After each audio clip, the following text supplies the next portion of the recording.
Buenos días, compañeros. El día de hoy va a exponer el equipo C, conformado por mi compañera Sanabria Anguiano Mitzi Elizabeth y su servidora Beltrán Gómez Dulce María. Coordinada la clase por el doctor García Sabas Mauro, y el tema va a ser violencia de género, hostigamiento y bullying. Vamos a comenzar con violencia de género. Primero vamos a ver qué es violencia. Este es el uso deliberado de la fuerza física o el poder, ya sea en grado de amenaza o efectivo, contra uno mismo o contra un grupo de personas o una comunidad, que cause o tenga muchas probabilidades de causar lesiones, muerte, trastornos de desarrollo, daño psicológico o privaciones. La violencia de género es todo acto de violencia basado en el género, ya sea hombre o mujer, que tiene como resultado posible o real daño físico, sexual o psicológico. Se da en todos los ámbitos y por parte de diversos agresores, desde la pareja o también los familiares, inclusive hasta desconocidos. La violencia de género afecta tanto a mujeres como a hombres. En casi todas las sociedades y grupos socioeconómicos y culturales va a existir algún grado de violencia de género, pero se va a enfatizar más hacia las mujeres. Se menciona que de cada 100 mujeres de 15 años en adelante, por lo menos 40 han sido víctimas de violencia, ya sea en espacios comunitarios o sociales, o inclusive en la misma familia a lo largo de su vida. Tenemos factores de riesgo de violencia de género que van a ser de carácter individual, de carácter familiar o de carácter comunitario y social. Algunos de estos va a ser también el bajo nivel educativo, la exposición al maltrato infantil, la vivencia de la violencia entre los progenitores, el consumo nocivo del alcohol y las actitudes de aceptación de la violencia. En cuanto a los tipos de violencia, la Ley General de Acceso de las Mujeres a una Vida Libre de Violencia señala 5 tipos de violencia. Estos van a ser los psicológicos, los físicos, los patrimoniales, los económicos y los sexuales. El tipo psicológico, va a ser cualquier acto u omisión que dañe la estabilidad psicológica, ya sea por una negligencia, abandono, insultos, humillaciones, amenazas. El tipo físico va a ser cualquier acto que inflige daño no accidental, usando fuerza física o algún tipo de arma u objeto que provoque o no lesiones internas o externas, o ambas.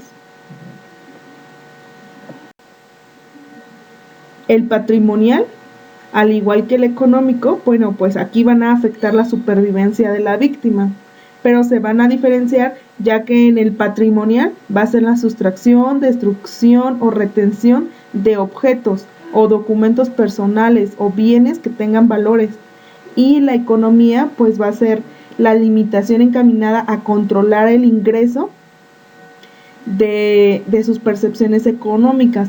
Un ejemplo de estos puede ser un menor salario al que se debería de percibir por la cantidad de trabajo que se está realizando. El último tipo de violencia va a ser el sexual. Este es cualquier acto que degrade o dañe el cuerpo y o la sexualidad de la víctima, y que por lo tanto atente contra su libertad, contra su dignidad e integridad física. Tenemos los tipos de modalidades de violencia, esto es en donde se van a presentar. Tenemos familiar, tenemos también laboral y docente, tenemos en la comunidad y tenemos el institucional. En familiar es el acto abusivo de poder u omisión intencional. Esto va a ser dirigido a dominar, a someter, a controlar, a agredir de manera física o verbal, o también económica o sexual, algún miembro de la familia.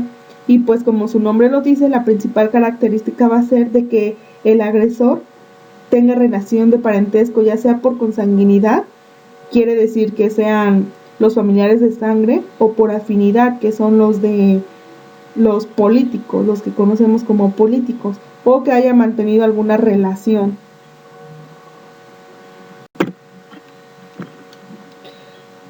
El otro tipo es laboral y docente. Este se ejerce por las personas que tienen un vínculo laboral o docente, independientemente de la relación jerárquica que existe entre ellos, y consiste en un acto o una omisión en abuso de poder que dañe la autoestima, la salud, la integridad, la libertad y la seguridad de la víctima, y también puede impedir su desarrollo y atenta contra la igualdad. Está la modalidad que se presenta en la comunidad. Estos van a ser los actos individuales o colectivos que transgreden derechos fundamentales tanto de mujeres como puede ser de hombres, y propician su denigración, su discriminación, marginación o exclusión en el ámbito público. La última modalidad va a ser la institucional. Estos son actos u omisiones de las y los servidores públicos de cualquier orden de gobierno que discriminen o tengan como fin obstaculizar o impedir el goce y el ejercicio de los derechos humanos, y también el acceso al disfrute de políticas, a entender, a investigar, a sancionar y erradicar los diferentes tipos de violencia. Existe el ciclo de violencia, que consta de 3 fases: la fase de tensión, la fase de agresión y la fase de arrepentimiento o luna de miel o reconciliación. En la fase 1, que es la de tensión, va a aumentar la tensión, van a aumentar los conflictos, y el victimario, que va a ser la persona que va a agredir, se va a encontrar hostil, pero no va a ser de forma explosiva. Y la víctima, que va a ser quien va a recibir la agresión, va a intentar calmar y complacer, o al menos no va a ser aquello que pueda molestar a la otra persona que lo va a agredir. En la fase de agresión, ya no va a haber una estrategia de control o de negociación, lo que nos va a llevar a un incidente agudo de agresión. Aquí el victimario va a tener una descarga incontrolable de las tensiones que se han venido acumulando. Su rabia va a ser tan grande que no tiene control sobre su comportamiento, y también va a darle una como lección a la víctima. También ellos van a saber su comportamiento que no es adecuado, entonces lo van a mantener como un asunto privado. Y la tercera fase, que va a ser la de reconciliación, arrepentimiento o luna de miel, aquí pues el agresor va a ser extremadamente cariñoso, amable, y va a tener como arrepentimiento. Sabe que ha actuado violentamente y trata de compensárselo a la víctima. Aquí va a suplicar perdón y va a prometer que esa situación no va a volver a repetirse.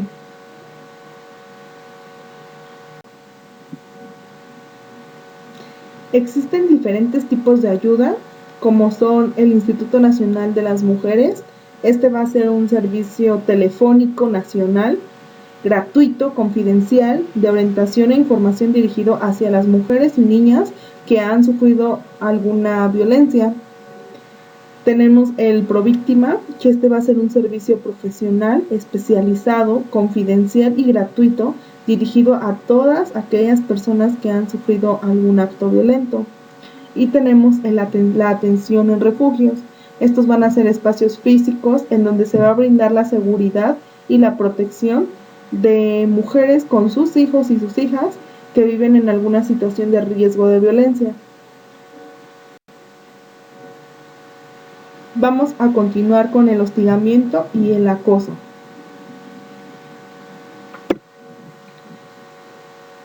El hostigamiento es el ejercicio del poder en una relación de subordinación real de la víctima frente al agresor, ya sea en el ámbito laboral o escolar, y se va a expresar en conductas verbales, físicas o ambas. y tienen que estar relacionadas a la connotación lasciva. Esto quiere decir que va a haber un deseo incontrolable por la persona y ese deseo va a ser sexual. La Ley General de Acceso de las Mujeres a una Vida Libre de Violencia nos menciona que el hostigamiento sexual se va a agravar cuando se cree que hay motivos en donde si se niega van a ocasionar problemas en el trabajo o en la contratación, en el ascenso, y que va a generar un medio de trabajo hostil. Acoso es cualquier comportamiento físico o verbal de naturaleza sexual que tenga como propósito o produzca el efecto de atentar contra la dignidad de la persona. Se puede producir por dos tipos. El primero es el chantaje sexual, en donde este puede ser verbal o físico. Ya se los había mencionado, de naturaleza sexual. Y otro comportamiento o comportamientos basados en el sexo. Afecta a la dignidad de las personas y va a ser un comportamiento no deseado, irrazonable y ofensivo para el destinatario o la víctima. También puede haber como respuesta a pues un rechazo o sumisión. Y el otro va a ser el ambiente laboral hostil. Aquí vamos a tener de dos tipos, el implícito y el explícito. En el implícito pues no va a existir como tal un requerimiento sexual, pero pues sí se van a aceptar como un mejor salario o mejorar la categoría. Entonces pues está diciendo implícitamente que sí está aceptando este tipo de chantaje, se podría decir. Y el explícito, aquí pues ya existe un propósito directo, ya una proposición directa, y expresa la solicitud sexual.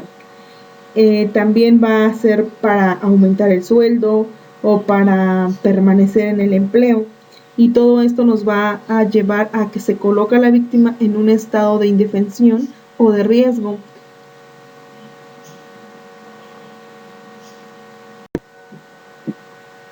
Existen diversas condiciones por las cuales las víctimas no se animan a poner una denuncia. Estas van a ser por temores. Piensan que si se denuncia la afectación se pone en riesgo el trabajo, que si se denuncia, bueno, va a haber represalias, o también las víctimas van a preferir no denunciar los hechos para no convertirse en una identidad violentable o de burla. Otro va a ser la incredulidad en el apoyo y en la protección de las autoridades. Las víctimas piensan que el hostigamiento o el acoso laboral no son normalizados, entonces piensan que no hay nada que hacer.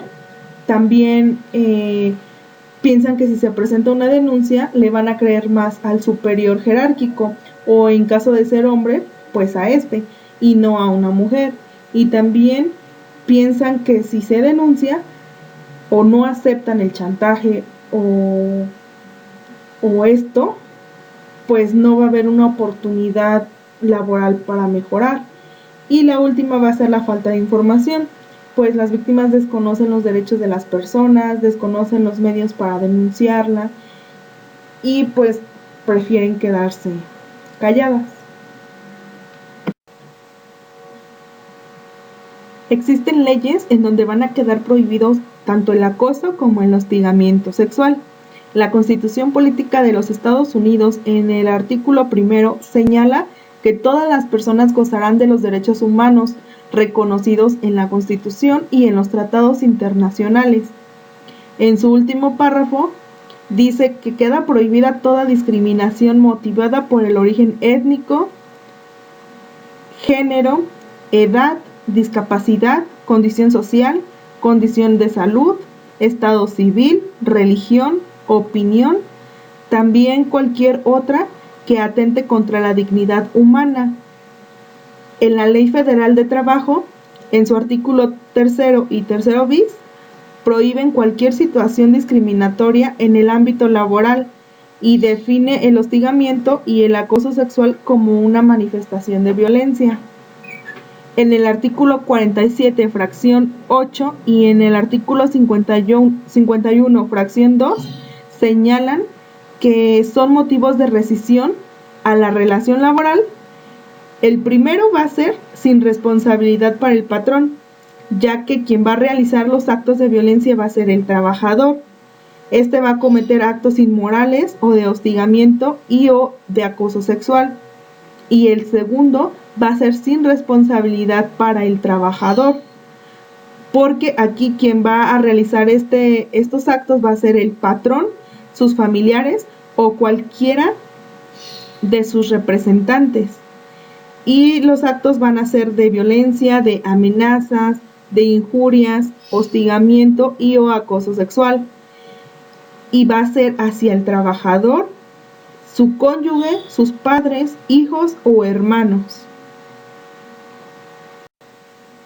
En la misma Ley Federal de Trabajo, en su artículo 133, fracción 12 y 135, fracción 11, prohíben a las y los trabajadores, a las y los patrones, llevar a cabo, permitir o tolerar actos de hostigamiento y acoso sexual en el ambiente laboral.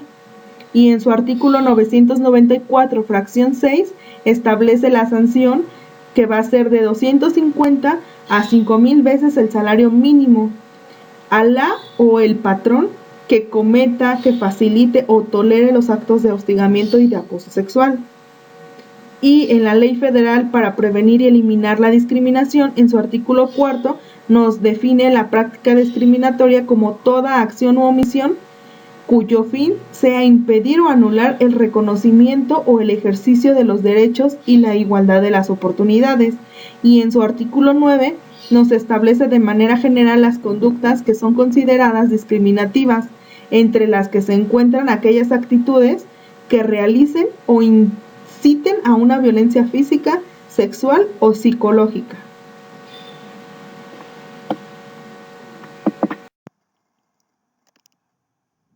Bueno, este es un formato que nosotros podemos utilizar en caso de que se dé una situación de hostigamiento y acoso. En el primer rubro se tiene que poner la fecha en que se está elaborando la queja y en el siguiente apartado se ponen ya los datos de la persona que presenta la queja, es decir, su nombre, su edad, sexo, su estado civil y también es importante especificar la relación que tiene con la institución en donde se está dando dicha situación. Si es un trabajador, si es estudiante, si es padre o madre de algún estudiante, entre otros. Así como también es importante pues poner el domicilio particular y en caso de que sea un estudiante el afectado, pues la escuela a la que pertenece. En el siguiente apartado se ponen los datos de la persona sobre la que se presenta la queja, tanto su nombre, el cargo que tiene, el teléfono y la unidad en donde trabaja o estudia, dependiendo el caso de este.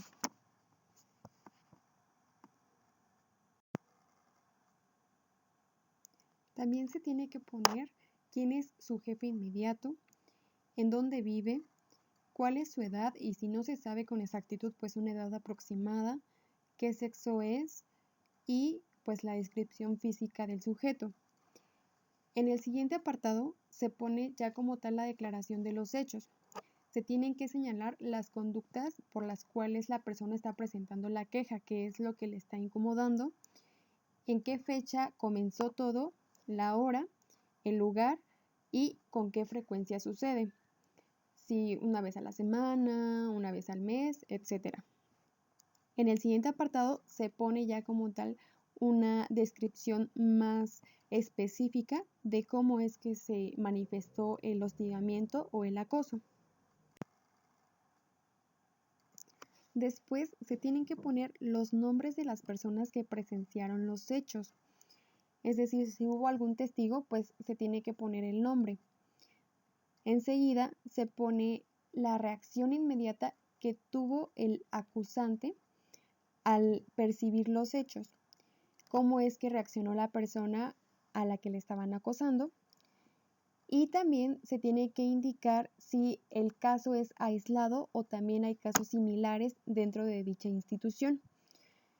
Se tiene que mencionar si a partir de la primer queja o mención de lo sucedido hubo algún cambio dentro de la institución, si se hizo algo para mejorar. Y por último, señalar cómo es que toda esta situación le afectó a la persona que está presentando la queja a nivel personal, físico, familiar y laboral. En el siguiente apartado ya van a ser como tal las pruebas para corroborar los hechos anteriormente mencionados. Es decir, si se mencionaron algunos testigos, pues se tiene que poner los datos de cada uno de ellos, tanto su nombre, domicilio, sus teléfonos, el particular, celular, el del trabajo, si es que este se tiene, y después los datos ya periciales, el nombre del perito, su área de especialización y si hay algún dictamen de por medio o no. En el siguiente apartado se tiene que poner la característica de las pruebas que se están presentando, es decir, si se presenta un texto, fotografía, audio, video o la demostración de que está siendo acosado mediante una página electrónica, ya sea Facebook, WhatsApp, etc. Se tiene que describir también cada una de estas pruebas. Y en el siguiente rubro se pone si es que hay la existencia de alguna otra prueba, pues especificar cómo es esta y describirla.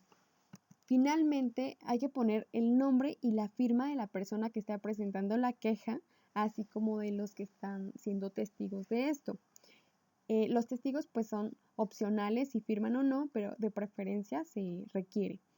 También de los tutores y el nombre y firma de la persona que va a dar seguimiento a dicho caso. Por último, vamos a ver el bullying. El bullying va a ser el maltrato físico o psicológico que realice un alumno o una alumna en contra de otro u otra al que escoja como víctima de repetidos ataques.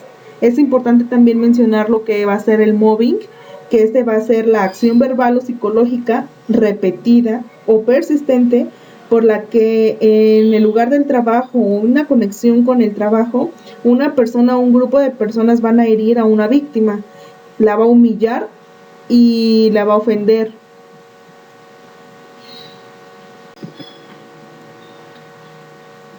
En cuanto a su clasificación, vamos a tener el directo y el indirecto, y en ambas se van a subdividir en físico, verbal o relacional o de exclusión. El físico en directo va a ser darle empujones, pegarle, y en el indirecto va a ser robarle, esconderle objetos o romperle estos objetos. El directo verbal va a ser insultos, burlas o ponerle sobrenombres, mientras que el indirecto verbal va a ser hablar mal sobre él, van a ser falsos rumores. En cuanto al directo de exclusión social, va a ser excluirlo del grupo o no dejarlo participar, y el indirecto va a ser ignorarlo o ningunear. Tenemos personas que van a participar en el bullying, como va a ser el agresor, la víctima y el espectador. El agresor pues va a ser el sujeto que va a ejecutar la conducta violenta, y la víctima va a ser el sujeto que va a recibir la conducta violenta. Y el espectador pues es el sujeto pasivo que nada más va a estar observando el acto violento. Bueno, en cuanto al agresor, estos se van a caracterizar por ser impulsivos, egocéntricos o poco empáticos y también dominantes. En esta tabla, que son de características que se han observado frecuentemente en los adolescentes que van a iniciar o van a dirigir el acoso escolar, se presentan más con dificultad de ponerse en el lugar de los demás y falta de empatía. Se identifican fuertemente una serie de conceptos estrechamente relacionados con el acoso escolar, también impulsividad, baja tolerancia a las frustraciones, dificultad para cumplir las normas o malas relaciones con el profesor, escasa capacidad de autocrítica y ausencia de sentimiento de culpa, y al parecer utilizan el acoso como una forma destructiva de obtener pues el papel protagónico. Tenemos factores de riesgo que pueden inducir a un adolescente a ser un agresor, como van a ser el género masculino, la presencia de depresión, problemas de salud mental, problemas del desarrollo, emoción o conducta, también el bajo rendimiento académico, el uso de sustancias, la exposición a violencia doméstica o el abuso infantil, la raza afroamericana o latina y altos niveles de agresividad en la niñez. También tenemos factores de riesgos asociados a los padres y la familia, como va a ser el uso parental del castigo corporal, que son los golpes, la pobre comunicación del padre y el niño, la salud mental materna, esta tiene que estar deficiente, los padres rabiosos con sus niños, el reporte de los padres que el niño se molesta demasiado, la falta de monitoreo parental y también la familia de altos conflictos.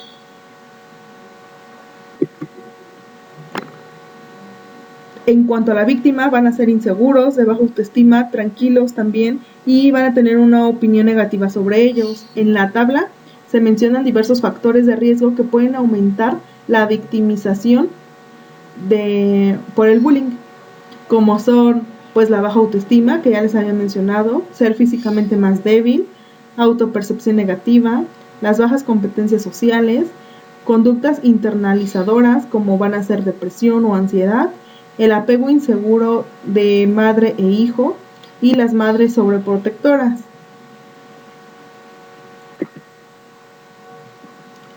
Las víctimas pueden presentar miedo, baja autoestima, pérdida de la autoconfianza, aislamiento, ausentismo escolar, disminución del rendimiento académico, problemas psicomáticos como cefalea, dolor abdominal, espalda, cuello, enuresis, problemas respiratorios, bajo de apetito y también el nivel de la salud mental, pues van a presentar ansiedad, fobia social, depresión y tendencias suicidas, entre otros problemas.